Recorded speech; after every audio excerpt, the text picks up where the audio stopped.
আসসালামু আলাইকুম রহমতুল্লাহ। সম্মানিত ভিউয়ার্স, যখনই আপনার হঠাৎ করে অনেক বেশি টাকা পয়সা ধন সম্পদের প্রয়োজন হবে এবং যখনই আপনি অনেক বেশি বিপদ আপদ বালা মুসিবত দুঃখ কষ্ট দুশ্চিন্তা পেরেশানি অভাব অনটন দারিদ্রতা ও ঋণের মধ্যে থাকবেন, তখনই আপনি সূরা ইখলাস ও ইস্তেগফারের এই গোপন আমলটি করুন। ইনশাআল্লাহ আল্লাহ তাআলা আপনার সকল বিপদ আপদ বালা মুসিবত দুঃখ কষ্ট দুশ্চিন্তা পেরেশানি অভাব অনটন দারিদ্রতা ও ঋণ দূর করে দিবেন এবং আল্লাহ পাক রব্বুল আলামিন আপনাকে গায়বীভাবে অনেক টাকা পয়সা ধন সম্পদ দিয়ে সাহায্য করবেন। যেভাবে আল্লাহ তাআলা আকাশ থেকে গায়বীভাবে স্বর্ণমুদ্রা ধন সম্পদ পাঠিয়ে হযরত আইয়ুব আলাইহিস সালামকে এবং অনেক সাহাবায়ে কেরামদেরকে সাহায্য করেছিলেন। সুবহানাল্লাহ। সম্মানিত ভিউয়ার্স, হযরত আইয়ুব আলাইহিস সালাম কোন আমল করার কারণে এবং কি দোয়া পাঠ করার কারণে আল্লাহ তাআলা আকাশ থেকে গায়বীভাবে স্বর্ণমুদ্রা ধন সম্পদ পাঠিয়ে সাহায্য করেছিলেন, সে আমলটি সম্পর্কে জানতে চাইলে ভিডিওটি স্কিপ না করে সম্পূর্ণ ভিডিওটি মনোযোগ দিয়ে দেখতে থাকুন। আর ভিডিওটি ভালো লাগলে লাইক কমেন্ট শেয়ার করে চ্যানেলটি সাবস্ক্রাইব করে আমাদের পাশে থাকুন। সম্মানিত ভিউয়ার্স, আপনি যদি সকালে ফজরের নামাজের পর সূরা ইখলাস ও ইস্তেগফার এই নিয়মে পাঠ করে আমল করেন, তাহলে ইনশাআল্লাহ অল্প কিছুদিনের মধ্যে আল্লাহ তাআলা আপনার সকল অভাব অনটন দারিদ্রতা ও ঋণ দূর করে দিবেন এবং আল্লাহ পাক রব্বুল আলামিন আপনাকে গায়বীভাবে অনেক টাকা পয়সা ধন সম্পদ দিয়ে সাহায্য করবেন। এমনকি এক সাহাবী নিজেও সূরা ইখলাসের আমল করার ফলে অল্প কিছুদিনের মধ্যে অভাব অনটন দারিদ্রতা থেকে মুক্ত হয়ে অনেক টাকা পয়সা ধন সম্পদের মালিক হয়ে গিয়েছিল। সুবহানাল্লাহ। আর এটা কোনো সাধারণ আমল নয়, বরং স্বয়ং রাসূল সাল্লাল্লাহু আলাইহি ওয়াসাল্লাম নিজে সাহাবায়ে কেরামদেরকে সূরা ইখলাসের আমল শিখিয়েছিলেন। সম্মানিত ভিউয়ার্স, এখন আমি আপনাদেরকে জানিয়ে দেব হযরত আইয়ুব আলাইহিস সালাম কোন আমল করার কারণে এবং কি দোয়া পাঠ করার কারণে আল্লাহ তাআলা আকাশ থেকে গায়বীভাবে স্বর্ণমুদ্রা ধন সম্পদ পাঠিয়ে সাহায্য করেছিলেন। হাদিস শরীফের মধ্যে বলা হয়েছে, হযরত আইয়ুব আলাইহিস সালামের দুইটি উঠান ছিল, একটি ছিল গম শুকানোর জন্য আর অন্যটি ছিল যব শুকানোর জন্য। মহান আল্লাহ তাআলা সেই দুইটি উঠানের উপর দুই খণ্ড মেঘমালা পাঠালেন। এক খণ্ড মেঘমালা সেই গমের উঠানে এমনভাবে স্বর্ণ ফেলল যে সেটি পূর্ণ হয়ে গেল। সুবহানাল্লাহ। অন্য মেঘমালাটি অপর উঠানের মধ্যে এমনভাবে রৌপ্য বর্ষণ করল যে সেটিও পূর্ণ হয়ে গেল। সুবহানাল্লাহ। আল্লাহু আকবার। সহিহ ইবনে হিব্বান হাদিস নং 2898। এছাড়াও অন্য এক হাদিসে বলা হয়েছে, আল্লাহর পক্ষ থেকে ঝাঁকে ঝাঁকে স্বর্ণের পঙ্গপাল আইয়ুব আলাইহিস সালামের নিকট এসেছিলেন এবং তিনি সেগুলি সংগ্রহ করেছিলেন। রাসূল সাল্লাল্লাহু আলাইহি ওয়াসাল্লাম বলেন, একবার হযরত আইয়ুব আলাইহিস সালাম গোসল করতেছিলেন, এমন তো অবস্থায় এক ঝাঁক স্বর্ণের পঙ্গপাল তার উপর পড়তে শুরু করেন এবং তিনি সেগুলি মুঠি মুঠি করে তার কাপড়ে জমা করছিলেন। সুবহানাল্লাহ। আল্লাহু আকবার। বুখারী শরীফ হাদিস নং 7493। সম্মানিত ভিউয়ার্স, সূরা ইখলাস পবিত্র কোরআন মাজিদের খুবই ক্ষুদ্রতম একটি সূরা। আমি আশা করছি আপনারা সকলেই সূরাটি জানেন। তারপরেও আমি সহিশুদ্ধভাবে আপনাদেরকে সূরা ইখলাস পাঠ করে শোনাবো। ইনশাআল্লাহ আপনারা আমার থেকে শুনে শুনে সহিশুদ্ধভাবে সূরা ইখলাস মুখস্থ করে নেবেন। আউযু বিল্লাহি মিনাশ শাইতানির রাজীম। বিসমিল্লাহির রহমানির রহিম। কুল হুয়াল্লাহু আহাদ, আল্লাহুস সামাদ, লাম ইয়ালিদ ওয়া লাম ইউলাদ ওয়া লাম ইয়াকুল লাহু কুফুয়ান আহাদ। সাদাকাল্লাহুল আযীম। সম্মানিত ভিউয়ার্স, আমলটি করার জন্য অবশ্যই আপনাদেরকে সূরা ইখলাস সহিশুদ্ধভাবে পাঠ করতে হবে। তাই আপনারা আমার থেকে শুনে শুনে সহিশুদ্ধভাবে সূরা ইখলাস মুখস্থ করে নেবেন। আর আমলটি করার জন্য আপনাদেরকে বেশি কিছু করতে হবে না, শুধু আমি যে নিয়ম বলে দেব সেই নিয়মে আপনারা পবিত্র কোরআন মাজিদের এই ছোট্ট সূরা অর্থাৎ সূরা ইখলাস ও ইস্তেগফার পাঠ করে আমল করবেন। তাহলে ইনশাআল্লাহ অল্প কিছুদিনের মধ্যে আল্লাহ তাআলা আপনাদের সকল অভাব অনটন দারিদ্রতা ও ঋণ দূর করে দিবেন এবং আল্লাহ পাক রব্বুল আলামিন আপনাদেরকে গায়বীভাবে অনেক টাকা পয়সা ধন সম্পদ দিয়ে সাহায্য করবেন। তবে মনে রাখতে হবে, প্রতিটি আমল করার জন্য অবশ্যই আল্লাহর উপর এবং আল্লাহর কোরআনের উপর দৃঢ় বিশ্বাস রাখতে হবে। তবেই আপনি আমলটি করে রেজাল্ট পাবেন এবং উপকৃত হবেন। অন্যথায় আপনার এই আমল বৃথা হয়ে যাবে। কারণ আল্লাহ তাআলা বলেন, আমি এই কোরআন সৃষ্টি করেছি মুমিনদের শেফার জন্য। আর যারা আল্লাহর উপর বিশ্বাস রাখে, আল্লাহর উপর ভরসা করে, তাদের জন্য আল্লাহই যথেষ্ট। আল্লাহ তাআলা তাদের মনের সকল ইচ্ছা পূর্ণ করবেনই। সুবহানাল্লাহ। তাই আমলটি করার জন্য অবশ্যই আপনাদেরকে মনে প্রাণে বিশ্বাস রাখতে হবে যে আমি এই আমলটি করার ফলে আল্লাহ তাআলা আমাকে গায়বীভাবে টাকা পয়সা ধন সম্পদ দিয়ে সাহায্য করবেন, যেভাবে আল্লাহ তাআলা তার নবী হযরত আইয়ুব আলাইহিস সালামকে এবং অনেক সাহাবায়ে কেরামদেরকে গায়বীভাবে টাকা পয়সা ধন সম্পদ দিয়ে সাহায্য করেছিলেন। সুবহানাল্লাহ। সম্মানিত ভিউয়ার্স, এখন আমি আপনাদেরকে জানিয়ে দেব সূরা ইখলাসের কিছু বিশেষ ফজিলত সম্পর্কে।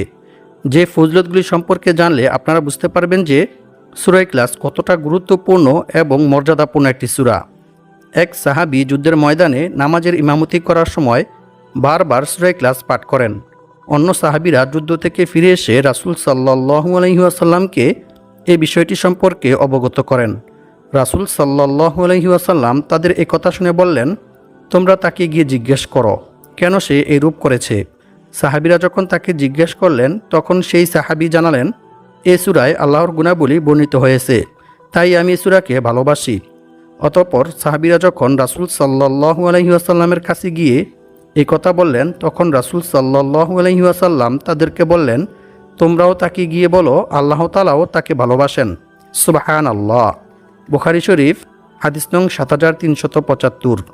সম্মানিত ভিউয়ার্স, একটু চিন্তা করে দেখুন, যে ব্যক্তিকে স্বয়ং আল্লাহ তাআলা নিজে ভালোবাসেন, আল্লাহ তাআলা নিজে পছন্দ করেন, সেই ব্যক্তির কি আর কোনো বিপদ আপদ, বালা মুসিবত, দুঃখ কষ্ট, পেরেশানি, অভাব অনটন, দারিদ্রতা ও ঋণ থাকতে পারে? কখনোই না। বরং আল্লাহ তাআলা নিজ অনুগ্রহে ওই ব্যক্তির সকল বিপদ আপদ, বালা মুসিবত, দুঃখ কষ্ট, পেরেশানি, অভাব অনটন, দারিদ্রতা ও ঋণ দূর করে দিবেন ইনশাআল্লাহ। তাই আজকের ভিডিও থেকে সূরা ইখলাস ও ইস্তেগফারের এই আমলটি শিখে নিয়ে ইনশাআল্লাহ অবশ্যই আমলটি করার চেষ্টা করবেন। অন্য এক হাদিসে বলা হয়েছে, রাসূল সাল্লাল্লাহু আলাইহি ওয়াসাল্লামের কাছে একবার এক সাহাবী এসে বললেন, হে আল্লাহর রাসূল সাল্লাল্লাহু আলাইহি ওয়াসাল্লাম, আমি সূরা ইখলাসকে ভালোবাসি। তখন রাসূল সাল্লাল্লাহু আলাইহি ওয়াসাল্লাম তাকে বললেন, এ ভালোবাসা তোমাকে জান্নাতে প্রবেশ করাবে। সুবহানাল্লাহ। বুখারী শরীফ, হাদিস নং 774। অপর এক হাদিসে বলা হয়েছে, আবু হুরায়রা রাদিয়াল্লাহু তাআলা আনহু থেকে বর্ণিত, তিনি বলেন, আমি রাসূল সাল্লাল্লাহু আলাইহি ওয়াসাল্লামের সাথেই ছিলাম। এমন সময় এক ব্যক্তি সূরা ইখলাস তিলাওয়াত করতেছিল। রাসূল সাল্লাল্লাহু আলাইহি ওয়াসাল্লাম তার তিলাওয়াত শুনে বললেন, ওয়াজিব হয়ে গেছে। আমি জিজ্ঞেস করলাম, কি ওয়াজিব হয়ে গেছে হে আল্লাহর রাসূল সাল্লাল্লাহু আলাইহি ওয়াসাল্লাম? তিনি বললেন, জান্নাত। সুবহানাল্লাহ। মুয়াত্তা মালিক, হাদিস নং 257। সম্মানিত ভিউয়ার্স, এখন আমি আপনাদেরকে জানিয়ে দেব সূরা ইখলাস কি নিয়মে পাঠ করে আমল করিলে আল্লাহ তাআলা আপনার 50 বছরের গুনাহ ক্ষমা করে দিবেন। সুবহানাল্লাহ। রাসূল সাল্লাল্লাহু আলাইহি ওয়াসাল্লাম বলেন, যে ব্যক্তি প্রতিদিন 200 বার সূরা ইখলাস পাঠ করবে, তার 50 বছরের গুনাহ ক্ষমা করে দেওয়া হবে। সুবহানাল্লাহ। তবে ঋণ থাকলে তা মাফ হবে না। নাউযু বিল্লাহি মিন যালিক। তিরমিজি শরীফ, হাদিস নং 2898। সম্মানিত ভিউয়ার্স, ঋণ হচ্ছে এরকম মারাত্মক একটি জঘন্য কাজ যে মানুষ যখন ঋণগ্রস্ত হয়ে যায় তখন তার আর কোনো কিছুই ভালো লাগে না। তখন সে ঋণের চিন্তায় পেরেশানিতে অসুস্থ হয়ে পড়ে। তাই সে দ্রুত ঋণ থেকে মুক্ত হতে চায়। আর দ্রুত ঋণ থেকে মুক্ত হওয়ার জন্য সেই ব্যক্তি অনেক অবৈধ পন্থায় টাকা পয়সা উপার্জন করতে চায়। চুরি ডাকাতি, মিথ্যা কথা সহ অসংখ্য অগণিত খারাপ কাজের মধ্যে লিপ্ত হয়ে যায়। কারণ মানুষের যখন ঋণ থাকে তখন তার আর কোনো কিছুই ভালো লাগে না। সুতরাং আজকের ভিডিওতে আমি আপনাদেরকে সূরা ইখলাস ও ইস্তেগফারের এমন একটি মূল্যবান আমল শিখিয়ে দেব, যে আমলটি করিলে আল্লাহ তাআলা আপনার পাহাড় পরিমাণ ঋণ পরিশোধ করার ব্যবস্থা করে দিবেন। সুবহানাল্লাহ। তাই ভিডিওটি না টেনে সম্পূর্ণ ভিডিওটি মনোযোগ দিয়ে দেখতে থাকুন। অন্য এক হাদিসে বলা হয়েছে, রাসূল সাল্লাল্লাহু আলাইহি ওয়াসাল্লাম বলেন, যে ব্যক্তি কুল হুয়াল্লাহু আহাদ সূরা ইখলাস শেষ পর্যন্ত 10 বার পাঠ করবে, আল্লাহ তাআলা সেই ব্যক্তির জন্য জান্নাতে একটি মহল অর্থাৎ একটি ঘর নির্মাণ করে দিবেন। সুবহানাল্লাহ। অপর এক হাদিসে বলা হয়েছে, আবু সাঈদ খুদরি রাদিয়াল্লাহু তাআলা আনহু থেকে বর্ণিত, তিনি বলেন, এক ব্যক্তি অন্য এক ব্যক্তিকে রাতে বারবার সূরা ইখলাস পাঠ করতে শুনেন। অতঃপর সকাল হলে ওই ব্যক্তি রাসূল সাল্লাল্লাহু আলাইহি ওয়াসাল্লামকে এই বিষয়টি সম্পর্কে অবগত করেন। রাসূল সাল্লাল্লাহু আলাইহি ওয়াসাল্লাম তার এই কথা শুনে বললেন, ওই সত্তার শপথ যার হাতে আমার প্রাণ, অবশ্যই এ সূরা অর্থাৎ সূরা ইখলাস পবিত্র কোরআন মাজিদের 1/3 সমান। সুবহানাল্লাহ। বুখারী শরীফ হাদিস নং 5013। অর্থাৎ যে ব্যক্তি সূরা ইখলাস 3 বার পাঠ করবে তার আমলনামায় 1 খতম কোরআন তিলাওয়াত করার সওয়াব লেখা হবে। সুবহানাল্লাহ। সম্মানিত ভিউয়ার্স, সূরা ইখলাসের এই সকল ফজিলত শুনে বুঝতেই পারতেছেন যে সূরা ইখলাস কতটা গুরুত্বপূর্ণ এবং ফজিলতপূর্ণ একটি সূরা।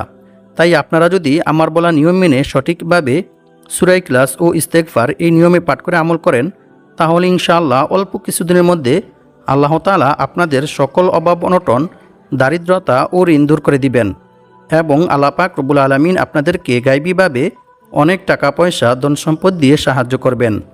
এমনকি এক সাহাবী নিজেও সূরা ইখলাসের আমল করার ফলে অল্প কিছুদিনের মধ্যে অভাব অনটন, দারিদ্রতা থেকে মুক্ত হয়ে অনেক টাকা পয়সা ধন সম্পদের মালিক হয়ে গিয়েছিল। সুবহানাল্লাহ। সম্মানিত ভিউয়ার্স, আমলটি করার জন্য অবশ্যই আপনাদেরকে সকালে ফজরের নামাজ জামাতের সহিত আদায় করতে হবে, আর মেয়েরা ঘরেই আদায় করবেন। তারপর অজু অবস্থায় পাক পবিত্র পরিষ্কার পরিচ্ছন্ন একটি জায়গায় বসে আমলটি করবেন। আমলটি করার জন্য প্রথমে আপনাদেরকে একটি বিশেষ দুরূদ শরীফ পাঠ করতে হবে, কারণ হযরত ওমর বিন খাত্তাব রাদিয়াল্লাহু তাআলা আনহু বলেন, নিশ্চয়ই বান্দার কোনো দোয়া বা আমল আল্লাহ তাআলার দরবারে ততক্ষণ পর্যন্ত পৌঁছায় না যতক্ষণ পর্যন্ত না বান্দা তার নবীর প্রতি দুরূদ পাঠ না করে। অর্থাৎ যে কোনো দোয়া বা আমল করার পূর্বে রাসূল সাল্লাল্লাহু আলাইহি ওয়াসাল্লামের উপর দুরূদ পাঠ না করা হলে সেই দোয়া বা আমল আল্লাহ তাআলার দরবারে পৌঁছায় না। তা আসমান ও জমিনের মধ্যবর্তী স্থানে আল্লাহ তাআলা ঝুলন্ত অবস্থায় আড়াল করে রেখে দেন। নাউযু বিল্লাহি মিন যালিক। তাই প্রথমে আপনাদেরকে একটি বিশেষ দুরূদ শরীফ পাঠ করতে হবে, তারপর একটি বিশেষ ইস্তেগফার পাঠ করতে হবে। কারণ ইস্তেগফার পাঠ করিলে যে শুধু গুনাহ মাফ হয় এমনটা নয়, বরং আল্লাহ তাআলা বান্দার তাওবা ইস্তেগফারের মধ্যে রেখেছেন অসংখ্য অগণিত উপকার ও পুরস্কার। ইস্তেগফার পাঠ করিলে আল্লাহ তাআলা বান্দার প্রতি কী পরিমাণ খুশি হন এবং বান্দাকে কী পরিমাণ পুরস্কার দান করেন তা আপনারা জানলে অবাক হয়ে যাবেন। ইস্তেগফার পাঠ করিলে আল্লাহ তাআলা বান্দাকে কী কী পুরস্কার দান করেন সেই সম্পর্কে আল্লাহ তাআলা পবিত্র কোরআনের মধ্যে বলেন, আর যে ব্যক্তি আল্লাহকে ভয় করবে আল্লাহ তাআলা তার সমস্ত সমস্যা থেকে উত্তরণের পথ বের করে দিবেন, আর তাকে এমন জায়গা থেকে রিজিক দান করবেন যা সে কল্পনাও করতে পারবে না। অর্থাৎ অকল্পনীয় উৎস থেকে গায়বীভাবে আল্লাহ তাআলা তার রিজিকের ব্যবস্থা করে দিবেন। সুবহানাল্লাহ। আর যে ব্যক্তি আল্লাহর উপর ভরসা করবে তার জন্য তিনিই যথেষ্ট হবেন, নিশ্চয়ই আল্লাহ তাআলা তার সমস্ত ইচ্ছা পূর্ণ করবেনই। সুবহানাল্লাহ। সূরাতুত তলাক আয়াত নং 2-3। সম্মানিত ভিউয়ার্স, আল্লাহ তাআলাকে ভয় করার সর্বোত্তম মাধ্যম হচ্ছে তাওবা ইস্তেগফার করা, ক্ষমা প্রার্থনা করা। বান্দার দ্বারা ইচ্ছায় কিংবা অনিচ্ছায় কোনো গুনাহ সংঘটিত হয়ে গেলে বান্দা যদি আল্লাহর ভয়ে, আল্লাহর আযাবের ভয়ে আল্লাহ তাআলার নিকট তাওবা ইস্তেগফার করে ক্ষমা প্রার্থনা করে, তাহলে আল্লাহ তাআলা অনেক খুশি হন এবং আল্লাহ তাআলা বান্দার প্রতি খুশি হয়ে বান্দাকে অসংখ্য অগণিত পুরস্কার দান করেন। রাসূল সাল্লাল্লাহু আলাইহি ওয়াসাল্লাম বলেছেন, যে ব্যক্তি বেশি বেশি তাওবা ইস্তেগফার পাঠ করবে আল্লাহ তাআলা তার সমস্ত সমস্যা থেকে উত্তরণের পথ বের করে দিবেন। তার সমস্ত বিপদ আপদ, বালা মুসিবত, দুঃখ কষ্ট, পেরেশানি, অভাব অনটন, দারিদ্রতা দূর করে দিবেন এবং আল্লাহ পাক রব্বুল আলামিন তাকে এমন জায়গা থেকে রিজিক দান করবেন যা সে কল্পনাও করতে পারবে না। অর্থাৎ তার ধারণার বাইরে থেকে গায়বীভাবে আল্লাহ তাআলা তার রিজিকের ব্যবস্থা করে দিবেন। সুবহানাল্লাহ। আল্লাহু আকবার। সুনানে আবু দাউদ হাদিস নং 1518। আর আল্লাহ তাআলার উপর ভরসা করার সর্বোত্তম মাধ্যম হচ্ছে বিপদ আপদ, বালা মুসিবত, দুঃখ কষ্ট, পেরেশানি, অভাব অনটন, দারিদ্রতা সর্ব অবস্থায় আল্লাহর উপর ভরসা করতে হবে। আল্লাহ ব্যতীত অন্য কারো উপর ভরসা করা যাবে না। এমনকি রাসূল সাল্লাল্লাহু আলাইহি ওয়াসাল্লাম বলেছেন, অন্য কারো কাছে নিজের অভাব ও সমস্যার কথাও বলা যাবে না, বরং রিজিক বৃদ্ধি হওয়ার এবং বিপদ আপদ, বালা মুসিবত, দুঃখ কষ্ট, পেরেশানি, অভাব অনটন, দারিদ্রতা ও ঋণ থেকে মুক্ত হওয়ার যে সকল দোয়া ও আমল রয়েছে সেগুলির মাধ্যমে আল্লাহ তাআলার নিকট দোয়া করে সাহায্য চাইতে হবে। তবেই আল্লাহ তাআলা আপনার সকল অভাব অনটন, দারিদ্রতা ও ঋণ দূর করে দিবেন ইনশাআল্লাহ। সম্মানিত ভিউয়ার্স, এখন আমি আপনাদেরকে সূরা ইখলাস ও ইস্তেগফারের এই মূল্যবান আমলটি সম্পর্কে জানিয়ে দেব যে আমলটি করিলে আল্লাহ তাআলা আপনার সকল অভাব অনটন, দারিদ্রতা ও ঋণ দূর করে দিবেন এবং আল্লাহ পাক রব্বুল আলামিন আপনাকে গায়বীভাবে অনেক টাকা পয়সা ধন সম্পদ দিয়ে সাহায্য করবেন। সম্মানিত ভিউয়ার্স, সূরা ইখলাসের আমলটি প্রথমত দুইটি নিয়মে করা যায়। প্রথম যে নিয়মটি রয়েছে সেটি হচ্ছে, এক সাহাবী রাসূল সাল্লাল্লাহু আলাইহি ওয়াসাল্লামের কাছে এসে দারিদ্রতার অভিযোগ করলেন। রাসূল সাল্লাল্লাহু আলাইহি ওয়াসাল্লাম তাকে বললেন, যখন তুমি ঘরে প্রবেশ করবে তখন সালাম দিবে, অতঃপর একবার সূরা ইখলাস পাঠ করবে। ওই সাহাবী রাসূল সাল্লাল্লাহু আলাইহি ওয়াসাল্লামের কথা মতো সূরা ইখলাসের এই আমল করার ফলে অল্প কিছুদিনের মধ্যে আল্লাহ তাআলা তার সকল অভাব অনটন, দারিদ্রতা দূর করে দিয়েছিলেন এবং সেই সাহাবী অনেক টাকা পয়সা, ধন সম্পদের মালিক হয়ে গিয়েছিল। সুবহানাল্লাহ। কুরতুবী শরীফ। আর ২ নং যে আমলটি রয়েছে সেই আমলটি করার জন্য অবশ্যই আপনাদেরকে সকালে ফজরের নামাজ জামাতের সহিত আদায় করতে হবে। তারপর অজু অবস্থায় পাক পবিত্র পরিষ্কার পরিচ্ছন্ন একটি জায়গায় বসে আমলটি করবেন। আমলটি করার জন্য প্রথমে আপনাদেরকে একটি বিশেষ দুরূদ শরীফ পাঠ করতে হবে। দুরূদ শরীফটি হচ্ছে আল্লাহুম্মা সাল্লি ওয়া সাল্লিম আলা নাবিয়িনা মুহাম্মদ। এই দুরূদ শরীফটি ৭১ বার পাঠ করবেন। এরপর লা হাওলা ওয়ালা কুওয়াতা ইল্লা বিল্লাহ, এই ইস্তেগফারটি ৫১ বার পাঠ করবেন। এই ইস্তেগফারটি পাঠ করিলে আল্লাহ তাআলা আপনার রিজিক বৃদ্ধি করে দিবেন। সুবহানাল্লাহ। এরপর আরও একটি ইস্তেগফার পাঠ করবেন। সেই ইস্তেগফারটি হচ্ছে আল্লাহুম্মা ইন্নী আউযু বিকা মিনাল কিল্লাতি ওয়াল ফকরি ওয়া যিল্লাতি ওয়া আউযু বিকা আন আযলিমা আও উযলিমা। এই ইস্তেগফারটি ২১ বার পাঠ করবেন। এই ইস্তেগফারটি পাঠ করিলে আল্লাহ তাআলা আপনার সকল অভাব অনটন, দারিদ্রতা দূর করে দিবেন। সুবহানাল্লাহ। এরপর আরও একটি ইস্তেগফার পাঠ করবেন। সেই ইস্তেগফারটি হচ্ছে আল্লাহুম্মা গফিরলি যামবি ওয়া ওয়াসি'লি ফি দারি ওয়া বারিকলি ফি রিজকি। এই ইস্তেগফারটি ২০ বার পাঠ করবেন। এই ইস্তেগফারটি পাঠ করিলে আল্লাহ তাআলা আপনার সকল বিপদ আপদ, বালা মুসিবত, দুঃখ কষ্ট, পেরেশানি, অভাব অনটন, দারিদ্রতা ও ঋণ দূর করে দিবেন এবং আল্লাহ পাক রব্বুল আলামিন আপনাকে গায়বীভাবে অনেক টাকা পয়সা, ধন সম্পদ দিয়ে সাহায্য করবেন। সুবহানাল্লাহ। এরপর সুবহানাল্লাহ ৫৫ বার, আলহামদুলিল্লাহ ৫৫ বার পাঠ করবেন। অতঃপর ইয়া রাজ্জাকু, এই ইসমে আজমটি ৩১ বার পাঠ করবেন। এরপর ইয়া কাদিয়াল হাজাত, এই দোয়াটি ১১ বার পাঠ করবেন। অতঃপর ২১ বার সূরা ইখলাস পাঠ করবেন। প্রত্যেকবার সূরা ইখলাস পাঠ করার পূর্বে বিসমিল্লাহির রহমানির রহিম পাঠ করে নেবেন। এরপর কয়েকবার ইস্তেগফার ও দুরূদ শরীফ পাঠ করে আল্লাহ তাআলার নিকট দোয়া করবেন। দোয়ার মধ্যে আপনি যা চাইবেন ইনশাআল্লাহ আল্লাহ তাআলা আপনাকে তাই দান করবেন। তবে দোয়ার মধ্যে আরও একটি দোয়া পাঠ করবেন। সেই দোয়াটি হচ্ছে আল্লাহুম্মা কফিনি বিহালালিকা আন হারামিকা ওয়া আগনিনি বিফাদলিকা আম্মান সিওয়াক। এরপর দোয়া শেষ করার পূর্বে ইয়া দাল জালালি ওয়াল ইকরাম ইয়া হাইয়ু ইয়া কাইয়ুম, এই ২টি ইসমে আজম পাঠ করে দোয়া শেষ করবেন। দোয়া শেষ করেও কয়েকবার ইস্তেগফার ও দুরূদ শরীফ পাঠ করে নেবেন। এরপর আরও একটি দোয়া ৩ বার পাঠ করবেন। দোয়াটি হচ্ছে আল্লাহুম্মা ইন্নী আসআলুকা ইলমান নাফিআ ওয়া রিজকান তাইয়্যিবা ওয়া আমালান মুতাকাব্বালা। এই দোয়াটি ৩ বার পাঠ করিলে আল্লাহ তাআলা আপনার রিজিক ও জ্ঞান বুদ্ধি বৃদ্ধি করে দিবেন। সুবহানাল্লাহ। অতঃপর আবারও কয়েকবার দুরূদ শরীফ পাঠ করে নেবেন। এভাবে আমল করিলে ইনশাআল্লাহ আল্লাহ তাআলা আপনার সকল অভাব অনটন, দারিদ্রতা ও ঋণ দূর করে দিবেন। আল্লাহ পাক রব্বুল আলামিন আমাদের সবাইকে সূরা ইখলাস ও ইস্তেগফারের এই আমলটি করে বিপদ আপদ, বালা মুসিবত, দুঃখ কষ্ট, পেরেশানি, অভাব অনটন, দারিদ্রতা ও ঋণ থেকে মুক্ত হয়ে অনেক টাকা পয়সা, ধন সম্পদের মালিক হওয়ার তৌফিক দান করুক। আমিন।